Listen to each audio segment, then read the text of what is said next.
திருவள்ளூர் மாவட்டம் சோழவரம் ஏரி பகுதியில் அமைக்கப்பட்டுள்ள சாலையில் விரிசல் ஏற்பட்டுள்ளது. இது பற்றிய கூடுதல் தகவல்களை செய்தியாளர் கூற கேட்போம். சதீஷ் முருகன், வணக்கம். இப்ப திருவள்ளூர் மாவட்டம் சோழவரத்தில் இருக்கக்கூடிய ஏரி பகுதியில் அமைக்கப்பட்டிருக்கிற சாலையில் விரிசல் ஏற்பட்டிருப்பதாக அறிகிறோம். இது பற்றிய முழு விவரங்கள் என்ன?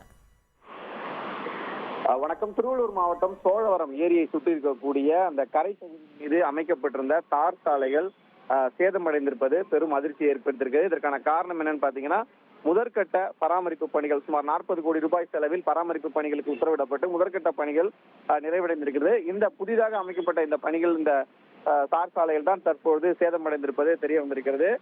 குறிப்பாக சொல்ல வேண்டும் என்றால், சென்னை குடிநீர் வழங்குவதில் சோழவரம் ஏரி மிக முக்கிய பங்கு வகிக்கிறது.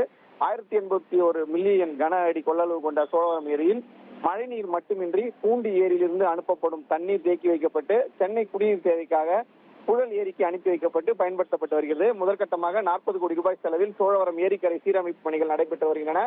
இதில் சுமார் 3.5 கிலோமீட்டர் நீளம் கொண்ட சோழவரம் ஏரிக்கரையில் 1 கிலோமீட்டர் தூரத்திற்கு கடந்த ஆண்டு முதல் சீரமைப்பு பணிகள் நடைபெற்று வருகின்றன. ஏரிக்கரையில் கான்கிரீட் சுவர்கள், அதே போன்று சரிவில் கருங்கல், அதாவது கரை சரிவு பகுதியில கருங்கல் அமைக்கும் பணி என்பது நடைபெற்று வருகிறது. இந்த நிலையில தான் கரையின் மேல் பகுதியில் சாலை தடுப்பு சுவர் அமைக்கப்பட்டு நீர்வளத்துறை அதிகாரிகள் வாகனங்கள் வந்து செல்வதற்கும் ஆய்வு செய்வதற்கும் அதிகாரிகள் ஆய்வு செய்வதற்கான வசதிக்காக இந்த தார் சாலை அமைக்கப்பட்டிருக்கிறது. இந்த நிலையில பாத்தீங்கன்னா, இந்த தார் சாலை என்பது முற்றிலுமாக சேதமடைந்திருக்கின்றன. பருவமழை காலம் நெருங்கி வரக்கூடிய சூழல்ல, குறிப்பாக வடகிழக்கு பருவமழை தீவிரமடையும் சூழல்ல மழை நீர் வரட்டும், அதே போன்று ஏரிகள் நிரம்பி அந்த நீரும் வரத்து அதிகம் இருக்கும் சூழல்ல இந்த சுவரை சுற்றி இருக்கக்கூடிய தார் சாலைகள் மற்றும் சுற்றுப்பகுதிகள் சேதமடைந்திருப்பது பெரும் அதிர்ச்சியை அப்பகுதியில் ஏற்படுத்தி இருக்கிறது. தகவல்களுக்கு நன்றி சதீஷ்.